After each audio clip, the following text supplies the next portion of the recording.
లో ఉపరితల ఆవర్తనం కారణంగా తెలుగు రాష్ట్రాల్లో వర్షాలు దంచుకొడుతున్నాయి. ముఖ్యంగా రాబోయే 3 రోజుల్లో ఏపీ, తెలంగాణలో పలు ప్రాంతాల్లో భారీ నుంచి అతి భారీ వర్షాలు కురిసే అవకాశం ఉందని పేర్కొంది. ఏపీలో ప్రకాశం, బాపట్ల, పల్నాడు, గుంటూరు, కృష్ణా, ఎన్టీఆర్ జిల్లాల్లో భారీ నుంచి అతి భారీ వర్షాలు కురుస్తున్నాయి. వర్షాల కారణంగా విజయవాడలో 3 మరణించడం దారుణం. కృష్ణానదిలో 2 మత్స్యకారులు గల్లంతయ్యారు. ఇటు హైదరాబాద్లో వర్షం దంచుకొడుతుంది. నగరవాసులకు ప్రభుత్వం హెచ్చరికలు జారీ చేసింది. భారీ వర్షాల నేపథ్యంలో రెడ్ అలర్ట్ జారీ చేసింది వాతావరణ శాఖ. దీనిపై మరింత సమాచారాన్ని మా ప్రతినిధి నాయుడు అందిస్తారు. చెప్పండి నాయుడు. Thank you Kalyani. బంగాళాఖాతంలో ఏర్పడినటువంటి అల్పపీడనం కారణంగా చూసుకున్నట్లయితే వచ్చే 3 నుంచి 4 రోజుల పాటు అయితే భారీ నుంచి అతి భారీ వర్షాలు కురిసే అవకాశం ఉందంటూ కూడా వాతావరణ శాఖ అయితే హెచ్చరికలు జారీ చేసిన పరిస్థితి కనిపిస్తుంది. మనం చూసుకున్నట్టయితే కనుక ఈ గత 3 వారాలుగా చూసుకున్నట్టయితే కనుక అల్పపీడనం ఏర్పడడం, అదేవిధంగా చూసుకుంటే దాంతో వర్షపాత శాతం కూడా భారీగా పెరగడం కూడా కనిపిస్తుంది. ప్రధానంగా చూసుకుంటుంటే ఇటు రాయలసీమ ప్రాంతం కావచ్చు, ఇటు ఉత్తరాంధ్ర కావచ్చు, ఇటు కోస్తాకు సంబంధించినంత వరకు పెద్ద ఎత్తున కూడా భారీ నుంచి అతి భారీ వర్షాలు కురిసే అవకాశం ఉందంటూ కూడా చెప్తున్న పరిస్థితి ఉంది. ఇదే నేపథ్యంలో ఈ ఏర్పడినటువంటి అల్పపీడన ద్రోణి కారణంగా చూసుకున్నట్టయితే కనుక ఇటు తెలంగాణలో కూడా భారీ నుంచి అతి భారీ వర్షాలు కూడా కురిసే అవకాశం ఉందంటూ కూడా వాతావరణ శాఖ ఇప్పటికే హెచ్చరికలు జారీ చేసిన పరిస్థితి ఉంది.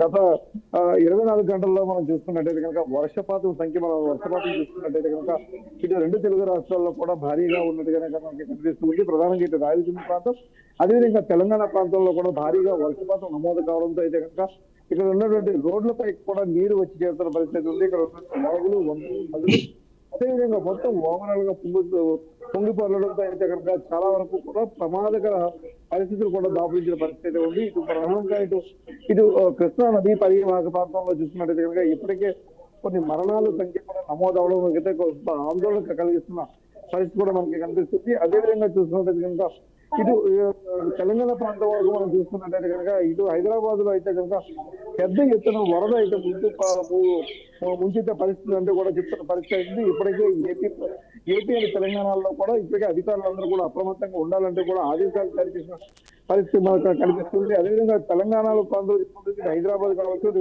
ఉన్నటువంటి జిల్లాల్లో అన్ని జిల్లాల్లో కూడా ఇప్పటికే స్కూల్స్ అన్నిటికీ కూడా ఈ రోజు రేపు కూడా హాఫ్ డే మాత్రమే ఇచ్చి ఉండాలంటూ కూడా ప్రభుత్వం అప్పుడే ఆదేశాలు కూడా జారీ చేసిన పరిస్థితి కూడా మనకి కనిపిస్తుంది. ప్రధానంగా చూసుకున్నది కనుక ఏవైతే కాలువలు కావచ్చు, ఇటువంటి చిన్న కాలువలు కావచ్చు, లేదంటే కనుక ఇది డ్రైనేజీలు కూడా ప్రతి చోట కూడా అప్రమత్తంగా ఉండాలంటూ కూడా ఇప్పటికే అధికారులు కూడా చెప్తున్న పరిస్థితి ఉంది. ఎక్కడ కూడా డ్రైనేజీ మ్యాన్హౌస్ కూడా ఎవరు కూడా తెరవద్దంటూ కూడా జిహెచ్ఎంసీకి సంబంధించి కూడా ఆదేశాలు జారీ చేసిన పరిస్థితి అయితే కనిపిస్తుంది. అదేవిధంగా ఇటు మూసీ పరివాహక ప్రాంతం కావచ్చు, అదేవిధంగా మొత్తం నదీ పరివాహక ప్రాంతాలన్నింటిలో కూడా ప్రజలందరూ చాలా అప్రమత్తంగా ఉండాలని కూడా చెప్తున్న పరిస్థితి మనకి కనిపిస్తుంది. ఏదైతే ప్రజలు ఎవరు కూడా బయటకు రావద్దు. అదేవిధంగా చూసుకున్నట్టు వర్ష శాతం కూడా 80 నుంచి 120 మిల్లీమీటర్ల వరకు సెంటీమీటర్లు కూడా వర్షం కురిసే అవకాశం ఉందంటూ కూడా వాతావరణ శాఖ అయితే హెచ్చరికలు జారీ చేసిన పరిస్థితి మనకి కనిపిస్తుంది. అదేవిధంగా ప్రధానంగా చూసుకున్నట్టు గాలుల తీవ్రత చూసుకున్నట్టుగా 40-60 కిలోమీటర్ల వేగంతో గాలులు కూడా వీచే అవకాశం ఉందని కూడా మనకి చెప్తున్న పరిస్థితి ఉంది. ప్రధానంగా చూసుకున్నట్టు రానున్న 4-5 రోజుల పాటు కూడా ప్రజలందరూ కూడా చాలా అప్రమత్తంగా ఉండాలంటే కూడా చెప్తున్నారు. ఈ రోజు మొత్తం పెద్ద ఎత్తున కూడా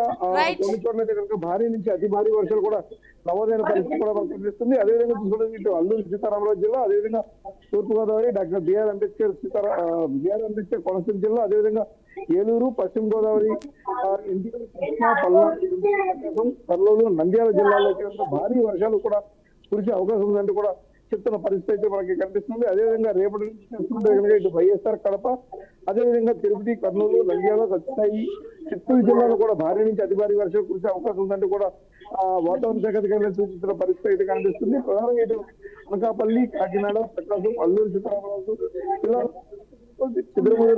చిరుమూడు వర్షాలతో పాటు భారీ వర్షాలు కురిసే అవకాశం ఉంది. అదేవిధంగా గాలుల తీవ్రత పెద్ద ఎత్తున ఉంటుంది కాబట్టి అటువైపు కూడా ప్రజలందరూ కూడా అప్రమత్తంగా ఉండాలంటే కూడా చెప్తున్నారు. ఇప్పటికే 3వ నెంబర్ ప్రమాద హెచ్చరికలు కూడా జారీ చేసిన పరిస్థితి ఉన్న నేపథ్యంలో కూడా మత్స్యకారులు ఎవరు కూడా వేటకు వెళ్ళొద్దంటే కూడా అధికారుల పరిస్థితి రెండు తెలుగు రాష్ట్రాలు భారీ నుంచి అతి భారీ వర్షాలు కురిసే అవకాశం ఉన్న నేపథ్యానికి ప్రజలందరూ కూడా అప్రమత్తంగా ఉండాలంటూ కూడా చెప్తున్న పరిస్థితి ఉంది. ప్రధానంగా ఇటు తెలంగాణ చూసుకున్నట్టు కనుక ఇటు హైదరాబాద్ లో అయితే కనుక నగరం అంతా కూడా తడిసి ముద్దైన పరిస్థితి ఉంది. మొత్తం అయితే కనుక అక్కడ ప్రజలందరూ కూడా చాలా ఇబ్బందులు పడుతున్న పరిస్థితి ఉంది. అదేవిధంగా ఎంప్లాయీస్ కూడా చూస్తే అది సోషల్ ఎంప్లాయీస్ కావచ్చు, త్వరగా చేసుకొని వెంటనే ఇంటికి మంచిగా ఉంటుందంటే కూడా అధికారులందరూ కూడా చూసుకునే పరిస్థితి ఉంది. ఇప్పటికే అధికారులు ఎమర్జెన్సీ పరిస్థితుల నేపథ్యంలో ఇటు రెవెన్యూ శాఖ కావచ్చు,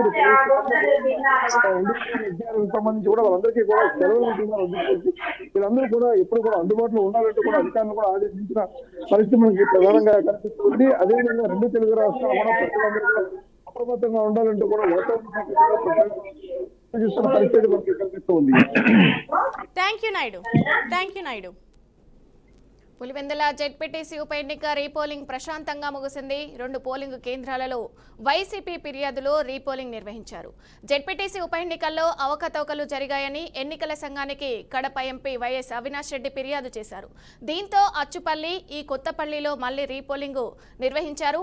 ఇక రేపు పులివెందుల, ఒంటిమిట్ట జెడ్పీటీసీ ఉప ఎన్నికల కౌంటింగ్ ప్రక్రియ జరగనుంది. దీనికోసం అధికారులు భారీ బందోబస్తు ఏర్పాటు చేశారు. కాగా ఈ ఎన్నికలపై మాజీ సీఎం జగన్ కీలక వ్యాఖ్యలు చేశారు. రాష్ట్రంలో అరాచక పాలన కొనసాగుతుందని అన్నారు. ఇక ఇదే విషయంపై మరింత విశ్లేషణ మా ప్రతినిధి కృష్ణ అందిస్తారు. కృష్ణ, చెప్పండి.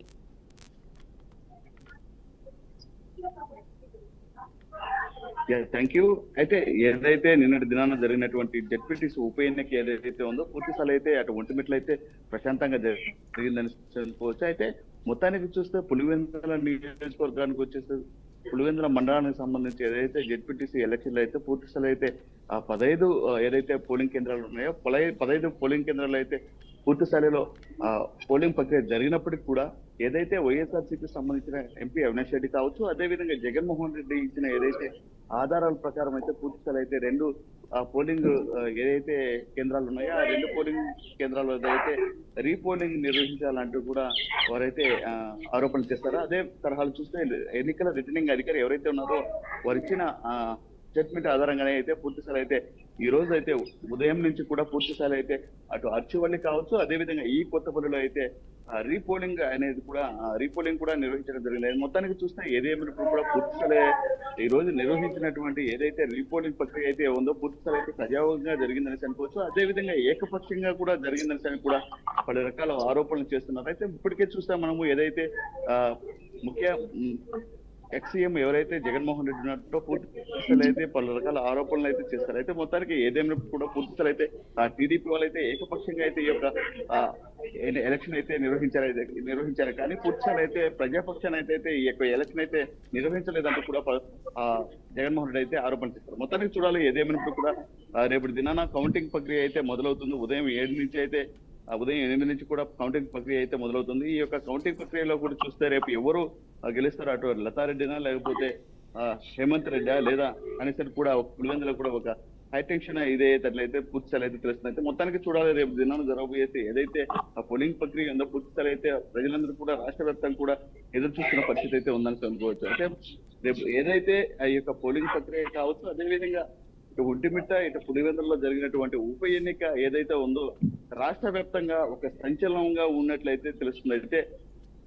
ఈ యొక్క ఉప ఎన్నిక అయితే పూర్తి స్థాయి అయితే చూస్తున్నాం మనము. అయితే మొత్తానికి జగన్మోహన్ రెడ్డి చేసిన వ్యాఖ్యలు అయితే ఏవైతే ఉన్నాయో ఆ రాష్ట్రంలో కూటమి ప్రభుత్వం అధికారంలోకి వచ్చినాక వాళ్ళ ఆగడానికి వాళ్ళ అరాచానికి హద్దు లేదన్నట్టుగా అయితే ఉందని కూడా అంటున్నారు. అదే విధంగా రెడ్ బుక్ రాజ్యాంగమే పూర్తి స్థాయి అయితే నిర్వహిస్తున్నారే కానీ ప్రజల పక్షాన అయితే ఏది ఏమాత్రం కూడా కనిపించట్లేదనేసి కూడా చెప్తున్నారు. అయితే ఈ అభివృద్ధి దిశగా వెళ్లకుండా ఇలాంటి నీచపు రాజకీయాలు చేయడం చాలా దారుణం అనేసి కూడా మాజీ ముఖ్యమంత్రి వైఎస్ జగన్మోహన్ రెడ్డి కూడా అన్న పరిస్థితి అయితే మనం చూసాం. మొత్తానికి చూడాలి రేపు దినాన జరగవేసి ఏదైతే కౌంటింగ్ ప్రక్రియ ఉందో ఎవరు నెగ్గుతారని కూడా ఒక ఆసక్తికరంగా అయితే ఎదురు చూస్తున్న పరిస్థితి అయితే మనం చూస్తున్నాం కడపలో.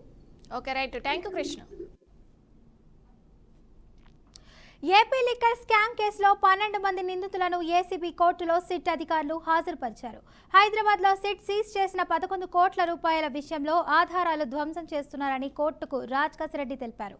కాల్ డేటా రికార్డుపై స్వచ్ఛంద సంస్థతో విచారణ జరిపితే అసలు విషయం బయటకు వస్తుందని చెప్పారు. ఎస్బీఐ సిట్ కలిసి ఆధారాలను ధ్వంసం చేస్తున్నాయని కోర్టు దృష్టికి రాజ్ రెడ్డి తరపు న్యాయవాది తీసుకెళ్లారు. ఇక సిట్ అధికారులు రాజ్ రెడ్డి తరపున వాదనలు విన్న కోర్టు నిందితుల రిమాండ్ పొడిగించింది. ఈ నెల 26 వరకు రిమాండ్ పొడిగిస్తూ ఏసీబీ కోర్టు ఆదేశించింది. దీంతో 12 మంది నిందితులను జైలుకు తరలిస్తున్నారు. ఇదే అంశానికి సంబంధించి పూర్తి సమాచారాన్ని మా ప్రతినిధి మధు అయితే చెప్తారు. చెప్పండి మధు. ప్రస్తుతం చూసుకుంటే కనుక ఏపీ లిక్కర్ స్కామ్ చూసుకుంటే భారీ స్థలం అంటే 3,500 కోట్లకు సంబంధించిన కేసు అయితే చూసుకోవచ్చు.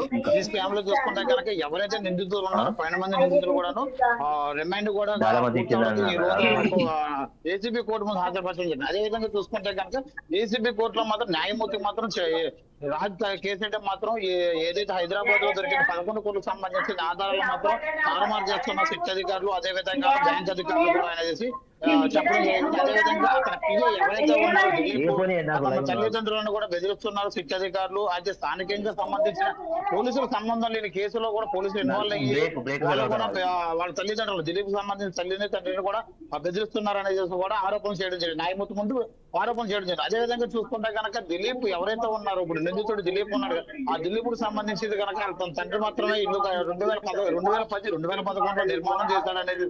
అయితే ఈ లిక్కర్ స్కామ్ కు సంబంధించిన డబ్బులతో మాత్రం నిర్మాణం చేయలేదని మాత్రం న్యాయమూర్తి. అయితే కనుక అతని తల్లిని మాత్రం అధికారులు బెదిరిస్తున్నారనేది కేసును ఒప్పుకోమనేది అతని కుమారుడు ఒప్పించాలని చెప్తున్నారనేది మాత్రం నిందితుడు దిలీప్ మాత్రం న్యాయమూర్తి ముందు విన్నవించడం జరిగింది.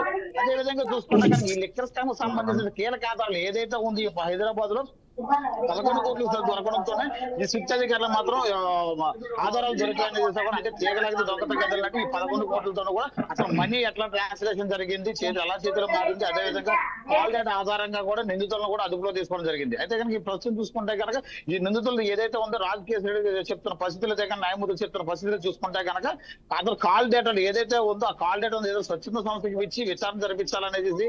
అదే విధంగా చూసుకుంటే కనుక శిక్ష అధికారులు కావాలనే అంటే రాజకీయ ఒత్తిళ్ల వల్ల శిక్ష అధికారులు కూడాను ఈ కేసుని ఇరకాడంలో తీసుకొస్తున్నారనేది కూడా చెప్పడం జరిగింది. అదే విధంగా ఇందులో చూసుకుంటే కనుక చెవిరెడ్డి భాస్కర్ రెడ్డి చూసుకుంటే కనుక అతన్ని కోర్టు నుంచి జైలు తరలించే సమయంలో జీప్ ఎక్కువ సమయంలో మాత్రం ఏదైనా ఉందో పైన భగవంతుడు చూస్తాడు. అదే విధంగా భగవంతుడు లాస్ట్ జస్టిస్ అతనే వీళ్ళందరూ ఎవరు కాదు కావాలని రాజకీయ ఒత్తిళ్ల వల్లే ఈ కేసును ఇలా చేస్తున్నారు, తనకి మద్యం అలవాటు లేదు అనేది పలు ఆరోపణలు చేసుకుంటూ వచ్చాడు. అయితే కానీ ఈ కేసులో చూసుకుంటే ప్రస్తుతం అంత కీలకం ఏదైతే ఉందో ఈ 11 కోట్లే ఆధారంగా కూడా శిక్ష అధికారులు పరిగణనలో తీసుకున్నారు. అంటే ఈ 11 కోట్లే కాకుండా ఎక్కడెక్కడ చేతులు మారినాయి, అదే విధంగా ఇతర దేశాలకు ఎట్లా మనీ ట్రాన్సాక్షన్ జరిగింది అంటే ఈ లిక్కర్ స్కామ్ అంటే మద్యం దుకాణంలో చూసుకుంటే కనుక ఆన్లైన్ వ్యవస్థ లేకుండా చేయడం, అదేవిధంగా అక్కడి నుంచి డబ్బును తీసుకొచ్చి ఎక్కడికి చేరింది, అదేవిధంగా అందరికీ కేంద్రం చూసుకుంటే కనుక తాడేపల్లి జగన్మోహన్ రెడ్డి కేంద్రంగానే మొత్తం అంతా నడిచింది. ప్రధాన నిందితుడిగా కూడా పోలీసులు పేర్కొనడం జరుగుతుందని చెప్పవచ్చు. అదేవిధంగా దీంట్లో చూసుకుంటే కనుక ఈ 12 మంది నిందితులను కూడా ఈ రోజు న్యాయమూర్తి ఏసీబీ కోర్టు న్యాయమూర్తి మాత్రం ఈ నెల 26 వరకు కూడా రిమాండ్ పొడిగించడం జరిగింది. అదే విధంగా కూడా చూసుకుంటే కనుక శిక్ష అధికారుల దగ్గర కీలక ఆధారాలు కూడా ఉన్నాయి. దాదాపు 200 పేజీలకు సంబంధించిన ఛార్జ్ షీట్ కూడా దాఖలు చేయడం జరిగింది. అయితే ఇందులో చూసుకుంటే కనుక చెవిరెడ్డి మాత్రం నేను అమ్మాయిని నాకేమీ తెలియదు, ఈ లెక్క స్కామ్ నాకు సంబంధం లేదు, కావాలనే రాజకీయ ఒత్తిళ్ల వల్ల తెలుగుదేశం పార్టీ ఇరికిచ్చింది అనేది పలు ఆరోపణలు కూడా చేయడం జరుగుతుంది. అయితే కనుక రాజ్ కేసిరెడ్డిని అదే విధంగా పిఏ దిలీప్ కూడా కలిసి వీళ్ళిద్దరి మధ్య ట్రాన్సాక్షన్ ఎట్లా జరిగింది, ఎంతమంది డిస్టిలరీ సంస్థలకు సంబంధించిన అధికారులు కూడా వీళ్ళందరినీ ఎలా ప్రలోభ పెట్టారు, వాళ్ళ దగ్గర నుంచి అంశాలు ఏ విధంగా తీసుకున్నారు, అదే విధంగా అంటే ఒక బాటిల్ వచ్చి ఎంత పర్సెంటేజ్ వసూలు చేశారు అని కూడా చూసుకోవచ్చు. Fatima. Right, thank you Madhu. Telangana రాజకీయాల్లో సంచలనం రేపిన మొయినాబాద్ ఫామ్ హౌస్ ఎమ్మెల్యేల కొనుగోలు వ్యవహారంలో కీలకంగా ఉన్న అప్పటి బీఆర్ఎస్ ఎమ్మెల్యేలు అంతా బీజేపీలో చేరుతున్నారన్న ప్రచారం మరోసారి ఊపందుకుంది. ఇప్పటికే మాజీ ఎమ్మెల్యే గువ్వల బాలరాజు తాజాగా బీజేపీలో చేరిపోగా పైలట్ రోహిత్ రెడ్డి, రేగా కాంతారావు, బీరం హర్షవర్ధన్ రెడ్డిలు కూడా బీజేపీలో టచ్లో ఉన్నట్లుగా రాజకీయ వర్గాల్లో ప్రచారం సాగుతుంది. వారిలో ముందుగా పైలట్ రోహిత్ రెడ్డి బీజేపీలో చేరుతారని సమాచారం. దీనిపై మరింత సమాచారాన్ని మా ప్రతినిధి శ్యామ్ అందిస్తారు. చెప్పండి శ్యామ్. Thank you. తెలంగాణలో బీఆర్ఎస్ పార్టీకి మరోసారి బిగ్ షాక్ తగ్గేలా కనిపిస్తుంది. మొత్తం మీదనైతే అచ్చంపేట మాజీ ఎమ్మెల్యే గువ్వల బాలరాజు ఇప్పటికే బీజేపీలో చేరారు. అదేవిధంగా అదే బాటలో అయితే తాండూరు మాజీ ఎమ్మెల్యే అయితే పైలట్ రోహిత్ రెడ్డి ఉన్నారో పైలట్ రోహిత్ రెడ్డి కూడా బీఆర్ఎస్ ను వదిలి బీజేపీలో చేరుతున్నట్టయితే ప్రచారం అయితే జరుగుతుంది. ముఖ్యంగా అయితే మొయినాబాద్ అయితే ఫామ్ హౌస్ లో జరిగినటువంటి ఎమ్మెల్యే కొనుగోళ్ల విషయంలో ఎవరైతే ముఖ్య పాత్ర అయితే పోషించిన ఎమ్మెల్యేలు ఉన్నారో ఆ ఎమ్మెల్యేలందరూ కూడా ఇప్పుడు బీఆర్ఎస్ వదిలి బీజేపీలో చేరుతున్నట్లయితే తెలుస్తుంది. ఇప్పటికే గువ్వల బాలరాజు బీఆర్ఎస్ ను వదిలి బీజేపీలో చేరగా అదే బాటలో తాండూరు మాజీ ఎమ్మెల్యే అయితే పైలట్ రోహిత్ రెడ్డి ఉన్నాడో పైలట్ రోహిత్ రెడ్డి కూడా బీఆర్ఎస్ ను వదిలి బీజేపీలో చేరుతున్నట్టు తెలుస్తుంది. అంతేకాకుండా ఎవరైతే ఆ ఎమ్మెల్యే కొనుగోళ్ల విషయంలో ముఖ్య పాత్ర పోషించినటువంటి రేయ కాంతారావు ఉన్నారో రేయ కాంతారావు కావచ్చు, అదేవిధంగా హర్షవర్ధన్ రెడ్డి వీళ్ళు కూడా బీఆర్ఎస్ ను వదిలి బీజేపీలో చేరుతున్నట్లయితే ప్రచారం అయితే జరుగుతుంది. ఇప్పుడైతే ప్రస్తుతానికైతే ఏవైతే తాండూరు మాజీ ఎమ్మెల్యే ఉన్నారో తాండూరు మాజీ ఎమ్మెల్యే ఇప్పటికే పైలట్ రోహిత్ రెడ్డి మాత్రం బీజేపీలో చేర్చున్నట్లయితే ప్రచారం జరుగుతుంది. పైలట్ రోహిత్ రెడ్డి అయితే గతంలో అయితే బీఆర్ఎస్ కు అలా ఎమ్మెల్యేగా పనిచేశాడు. బీఆర్ఎస్ లో మంచి నాయకుడిగా ఎదిగాడు. అయినప్పటికీ కూడా బీఆర్ఎస్ తీసుకున్నటువంటి కొన్ని నిర్ణయాల వల్ల బీఆర్ఎస్ లో ఉండలేక బీజేపీలో చేరుతున్నట్టు తెలుస్తుంది. ఇప్పటికే అయితే పైలట్ రోహిత్ రెడ్డి పైన కూడా ఈడీ కేసులు ఉన్నాయి. అంతేకాకుండా అత్యంత సన్నిహితుడు మిత్రుడైనటువంటి కేదార్ కూడా గతంలో ఆ డ్రగ్స్ విషయంలో అతను ముద్దాయిగా ఉన్నాడు. అయినటువంటి ఏదైతే కేదార్ ఉన్నాడో కేదార్ కూడా దుబాయ్ లో అన్మస్పద మృతి చెందినట్టు తెలుస్తుంది. మొత్తం మీద ఎప్పుడైతే కేదార్ చనిపోయాడో కేదార్ చనిపోయినప్పటికీ కూడా మాజీ ఎమ్మెల్యే తాండూరు మాజీ ఎమ్మెల్యే సైలెంట్ అయినట్టు తెలుస్తుంది. ఈ నేపథ్యంలోనే అప్పటి నుండి బీఆర్ఎస్ కొంచెం ఉన్నటువంటి పైలట్ రోహిత్ రెడ్డి ఇప్పుడు బీఆర్ఎస్ ను వదిలి బీజేపీలో చేరుతున్నట్టు తెలుస్తుంది. Okay right Shyam, thank you. ఎమ్మెల్సీలు కోదండరాం అమీర్ అలీఖాన్లకు బిగ్ షాక్ తగిలింది. వారి నియామకాన్ని సుప్రీంకోర్టు రద్దు చేసింది. ఈ మేరకు బుధవారం తుది తీర్పు వెలువరించింది. కాగా వీరిద్దరూ తెలంగాణ గవర్నర్ కోట ఎమ్మెల్సీలుగా నియామకమైన విషయం తెలిసిందే. అయితే వీరి నియామకం అక్రమంగా జరిగిందని విచారణ జరిపి నియామకాన్ని రద్దు చేయాలని బీఆర్ఎస్ నేతలు దాసోజు శ్రావణ్ సుప్రీంకోర్టు సత్యనారాయణలను సుప్రీంకోర్టును ఆశ్రయించారు. ఇవాళ విచారణ జరిపిన అత్యున్నత న్యాయస్థానం వారి నియామకం చెల్లదని తుది తీర్పును వెలువరించింది. తదుపరి విచారణను సెప్టెంబర్ 17వ తేదీకి వాయిదా వేసింది. ఇక ఇదే విషయంపై మరింత సమాచారం మా ప్రతినిధి సాల్మన్ అందిస్తారు. చెప్పండి సాల్మన్. Thank you. కాంగ్రెస్ ఎమ్మెల్సీలు కోదండరాం అదేవిధంగా అమీర్ అలీఖాన్ ఎమ్మెల్సీలను సుప్రీంకోర్టు అయితే రద్దు చేసింది. దీనికి సంబంధించి ఆ యొక్క సుప్రీంకోర్టులో ఇప్పుడు ప్రజెంట్ ఆ ఎమ్మెల్సీ అంటే ఆ గతంలో కాంగ్రెస్ పార్టీ నుంచి బీఆర్ఎస్ పార్టీలోకి వచ్చిన తర్వాత దాసోజు శ్రవణ్ అంటే గతంలో ఎమ్మెల్సీలుగా టీఆర్ఎస్ ప్రభుత్వం వీరిని నియమిస్తే గవర్నర్ తమిళిసై వీరిని అయితే రాజకీయాలకు అతీతంగా ఉన్న వారిని అయితే నేను సంతకం చేయనని ఆ యొక్క వీరి దాసోజు శ్రవణ్ అయితే పక్కన పెట్టిన విషయం తెలిసిందే. అది ఏదేమైనా కాంగ్రెస్ ప్రభుత్వం వచ్చినాక ఈ యొక్క ఎమ్మెల్సీలుగా కోదండరాం అమీర్ అలీఖాన్లను నియమిస్తే నాకు అంటే గతంలో దాసోజు శ్రవణ్ కు జరిగిన అన్యాయాన్ని ఖచ్చితంగా నన్ను కాదని ఇప్పుడున్న గవర్నర్ ఏ విధంగా వీరిని నియామకాన్ని ఎమ్మెల్సీలుగా ప్రకటిస్తారు, ఖచ్చితంగా దీని మీద నేను హైకోర్టు లేకుంటే సుప్రీంకోర్టును ఆశ్రయిస్తానని ఆ సుప్రీంకోర్టులోనైతే పిటిషన్ వేశారు సత్యనారాయణ అదేవిధంగా దాసోజు శ్రవణ్. ఈ యొక్క సుప్రీంకోర్టు విచారణ అంటే గతంలో దాన్ని పరిశీలించిన తర్వాత ఈ యొక్క ఎమ్మెల్సీలు కోదండరాం గాని లేకుంటే అమీర్ అలీఖాన్ గాని వీరినైతే వీరు అనర్హులంటూ కొంత ప్రకటన చేయడం అయితే కొంత ఇక్కడ తెలంగాణ రాష్ట్ర రాజకీయాల్లో కొంత సంచలనంగా మారింది. ఎందుకంటే ఈ యొక్క సుప్రీంకోర్టు నియామకాన్ని బీఆర్ఎస్ పార్టీ స్వాగతిస్తుంది. ఖచ్చితంగా ఇది ఒక విజయంగా రానున్న స్థానిక సంస్థల్లో ఎన్నికల్లో ఈ యొక్క అంశాన్ని కూడా వాడుకునే అవకాశం అయితే స్పష్టంగా కనబడుతుంది. ఏది ఏమైనా ఈ యొక్క సుప్రీంకోర్టు నిర్ణయాన్ని అయితే రాజకీయ పార్టీలు కొన్ని స్వాగతిస్తున్నాయి. ఈ యొక్క కాంగ్రెస్ పార్టీకి కొంత ఎదురుదెబ్బ అని చెప్పుకోవచ్చు. ఖచ్చితంగా ఇది దాసోజు శ్రవణ్ అదే విధంగా సత్యనారాయణ సుప్రీంకోర్టును ఆశ్రయించడంతో ఈ యొక్క ఎమ్మెల్సీలను రద్దు అయితే చేసింది. ఖచ్చితంగా ఈ యొక్క తదుపరి విచారణ సెప్టెంబర్ 17కి అయితే ధర్మస్థానం అయితే ప్రకటించింది. ఖచ్చితంగా ఈ యొక్క బీఆర్ఎస్ పార్టీ అయితే ఖచ్చితంగా ఇది ఒక విజయం అనే చెప్పుకోవచ్చు. ఖచ్చితంగా మనం చూసుకున్నట్లయితే ఎమ్మెల్సీ కోదండరాం అమీర్ అలీఖాన్ అయితే కొంత చుక్కెదురు అయిందని చెప్పుకోవచ్చు. ఖచ్చితంగా రాష్ట్ర రాజకీయాల్లో యొక్క ఎమ్మెల్సీల రద్దుతోటి సుప్రీంకోర్టు నిర్ణయాన్ని అయితే రాజకీయ పార్టీలు కొన్ని హర్షిస్తున్నాయని చెప్పవచ్చు. Okay right, thank you Salman. Telugu సినీ పరిశ్రమలోని వేతన పెంపు సమస్యల పరిష్కారం కొలిక్కి రావడం లేదు. నిర్మాతలు ఫెడరేషన్ మధ్య ఎలాంటి పరిష్కారం లేకుండానే ముగిశాయి. దీంతో కార్మికులు మరికొన్ని రోజులు కొనసాగుతున్న సమ్మె కొనసాగించే అవకాశం ఉంది. డాన్సర్స్, ఫైటర్స్, టెక్నీషియన్స్ ఈ 3 యూనిట్లకు పర్సంటేజ్ పెంచలేని నిర్మాతలు తేల్చి చెప్పారు. దీంతో సమ్మె కొనసాగించేందుకు తాము వెనకడుగు వేయొద్దని తేల్చి చెప్పారు. ఛాంబర్ ఈ భేటీ ఉద్రిక్తతను దారితీయడంలో మధ్యలోనే ముగిసింది. ఇక ఇదే అంశానికి సంబంధించి పూర్తి సమాచారాన్ని మా ప్రతినిధి రాజేంద్ర అయితే అందిస్తారు. చెప్పండి Rajendra. Thank you. Tollywood film ఇండస్ట్రీలో ప్రస్తుతం హాట్ టాపిక్ గా కొనసాగుతుంది కార్మిక సంఘాల సమ్మె. 24 క్రాఫ్ట్ సంఘాల నేతల పిలుపు మేరకు కార్మికులు సమ్మె బాట పట్టారు. గత కొద్ది రోజులుగా ఫిల్మ్ ఛాంబర్ ఆందోళన కార్యక్రమాలు నిర్వహిస్తూ సమస్యలు పరిష్కరించాలని సినీ కార్మికులు ఆందోళనలు నిర్వహిస్తున్న విషయం తెలిసిందే. ప్రధానమైన పలు అంశాలపై ఇటు నిర్మాతలు అటు కార్మిక సంఘాల నేతల మధ్య చర్చలు జరిగినప్పటికీ అవి ఫలించటం లేదు. తాజాగా జరిగిన చర్చలు సైతం విఫలమయ్యాయి. మరికొన్ని రోజులు కూడా సమ్మె కొనసాగే పరిస్థితులకు పరిణామాలు దారితీస్తున్న పరిస్థితులు కనిపిస్తా ఉన్నాయి. ప్రధానంగా 3 అంశాలపైన మాత్రం పీఠముడి ఏర్పడింది. ఈ అంశాల పరిష్కారానికి ఎటు కూడా మార్గం దొరకకపోవడంతో సమ్మె కొనసాగేందుకు పరిస్థితులు ఎక్కువగా కనిపిస్తున్న పరిస్థితులు కనిపిస్తున్నాయి. ప్రధానంగా ప్రముఖ నిర్మాత దిల్రాజు కీలకమైన రోల్ పోషిస్తూ ఈ సమస్యను పరిష్కరించేందుకు ఆయన ప్రయత్నాలు చేస్తున్నారు. అయినప్పటికీ కూడా సమస్య మాత్రం పరిష్కరించే దిశలో కనిపించని పరిస్థితులు కనిపిస్తున్నాయి. ఫిలిం ఛాంబర్ మధ్య ఒక దశలో ఉద్రిక్త పరిస్థితులు కూడా ఏర్పడిన పరిస్థితి కనిపిస్తుంది. ఇటు నిర్మాతలు అటు కార్మిక సంఘాల నేతల మధ్య ఎడతెరిపి లేకుండా హోరాహోరీగా జరుగుతున్న చర్చలు కొలిక్కి రాకపోవడంతో అసహనాన్ని వ్యక్తం చేస్తున్నాయి కార్మిక సంఘాల నాయకులు, కార్మికులు. తమ సమస్యలు ప్రధానంగా అనేక సంవత్సరాలుగా ఉన్నప్పటికీ వాటిని పరిష్కరించడంలో నిర్మాతలు మొండిగా వ్యవహరిస్తున్నారని కార్మిక సంఘాల నేతలు ఆరోపిస్తున్న పరిస్థితి కనిపిస్తుంది.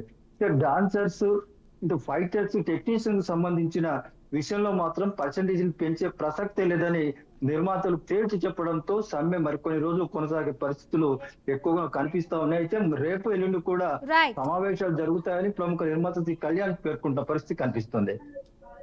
Right, thank you Rajendra.